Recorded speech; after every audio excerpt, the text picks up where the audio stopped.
Hukum salat wajib berjamaah 5 waktu di masjid adalah fardu ain atau wajib bagi setiap muslim laki-laki yang baligh atau dewasa, kecuali karena uzur atau halangan, semisal dingin yang sangat, hujan lebat, ingin buang hajat, atau telah terhidangnya makanan. Di antara dalil-dalil atau hal-hal yang menunjukkan wajibnya sholat berjamaah adalah: pertama, Allah Subhanahu wa ta'ala memerintahkan untuk didirikannya sholat khauf, yaitu sholat tatkala dalam keadaan perang. Sholat khauf dilaksanakan secara berjamaah. Apabila dalam keadaan perang berkecamuk, sholat wajib tetap harus dilaksanakan secara berjamaah, maka terlebih lagi dalam keadaan aman atau tidak perang, hukumnya lebih wajib lagi.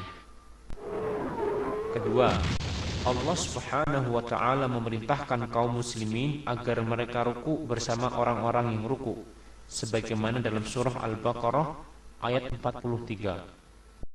وَأَقِيمُوا الصَّلَاةَ وَآتُوا الزَّكَاةَ وَارْكَعُوا مَعَ الرَّاكِعِينَ.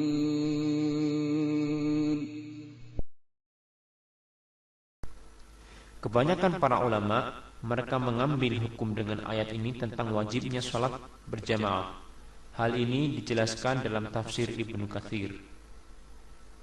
Ketiga, ancaman Rasulullah sallallahu alaihi wasallam bagi laki-laki yang tidak menghadiri sholat berjamaah, yaitu Rasulullah sallallahu alaihi wasallam akan membakar rumah-rumah mereka.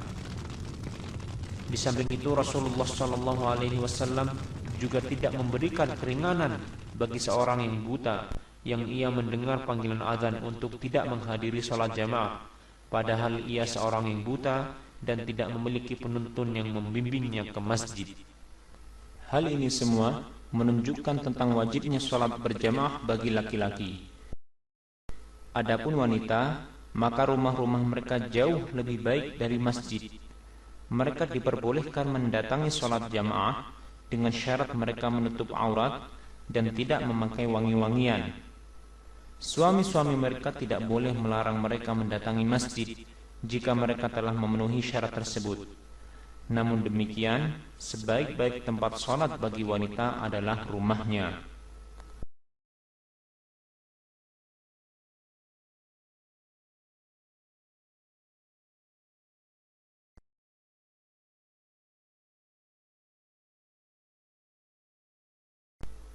Wajib bagi setiap kaum muslimin tatkala mereka berjalan menuju masjid, mereka berjalan dengan tenang dan tidak boleh berjalan dengan terburu-buru atau berlari-lari.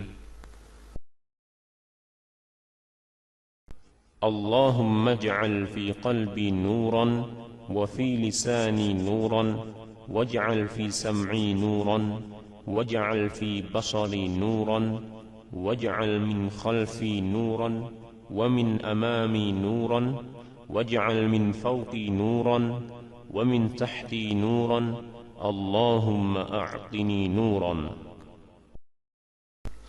Tatkala hendak masuk dalam masjid, maka dahulukan kaki kanan, kemudian bacalah doa,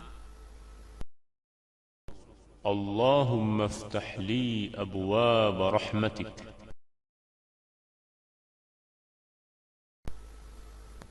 Adapun tatkala keluar dari masjid, maka dahulukan kaki kiri dan bacalah doa, Allahumma inni as'aluka min fadlik.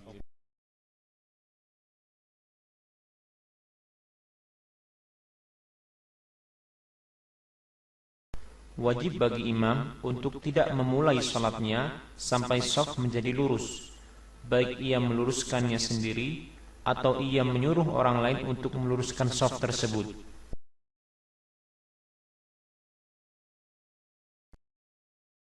Sawwu sufufakum fa inna tasfiyata as-sufufi min tamamis salah.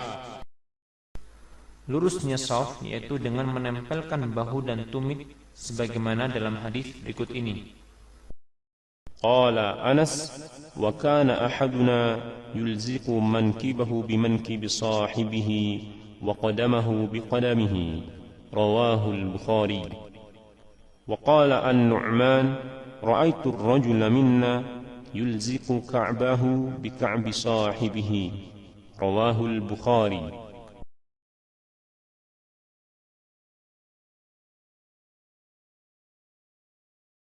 Posisi makmum apabila hanya seorang, maka makmum berada di sebelah kanan imam, sejajar dengan imam.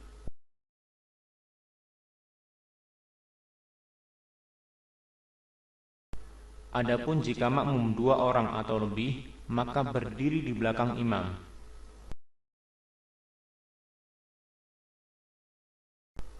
Adapun jika makmum seorang wanita, maka ia berdiri di belakang imam.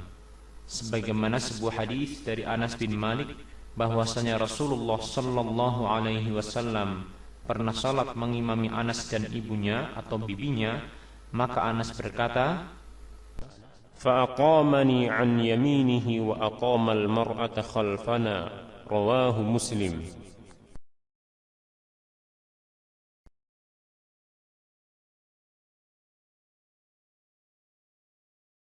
tidak ada salat sunnah apabila telah dikumandangkan iqamah. Rasulullah sallallahu alaihi wasallam telah bersabda, إذا أقيمت الصلاة فلا صلاة إلا المكتوبة رواه مسلم.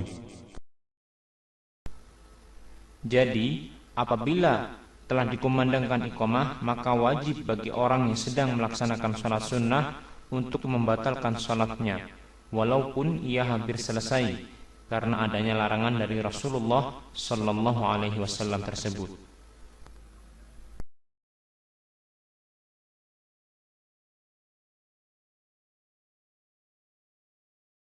Seorang makmum wajib bagi dia untuk mengikuti gerakan imam, karena Rasulullah sallallahu alaihi wasallam telah bersabda, إنما جعل الإمام ليؤتم به فإذا كبر فكبروا وإذا سجد فاسجدوا رواه البخاري ومسلم.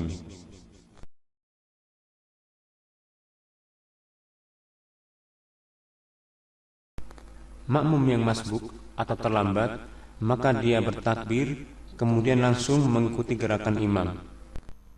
Allahu Akbar. Karena Rasulullah sallallahu alaihi wasallam telah bersabda,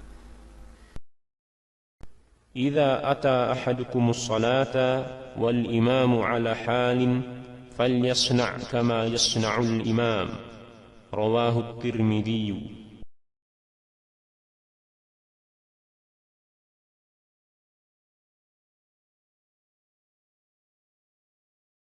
Setelah salam, Rasulullah sallallahu alaihi wasallam membaca istighfar sebanyak 3 kali. Astaghfirullah, astaghfirullah, astaghfirullah. Kemudian beliau sallallahu alaihi wasallam membaca doa, Allahumma antas salam wa minkas salam tabarakta ya dzal jalali wal ikram. Setelah itu beliau sallallahu alaihi wasallam membalikkan badannya ke arah makmum.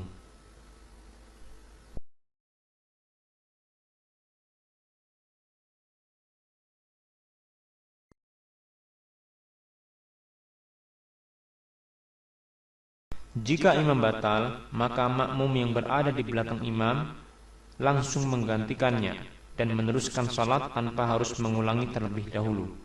Oleh karena itu, hendaklah makmum yang berada di belakang imam adalah orang yang mengerti mengenai ajaran atau sunnah Rasulullah sallallahu alaihi wasallam, sebagaimana sabda Rasulullah sallallahu alaihi wasallam, liyaliyani minkum ulul ahlami wan nuha rawahu Muslim.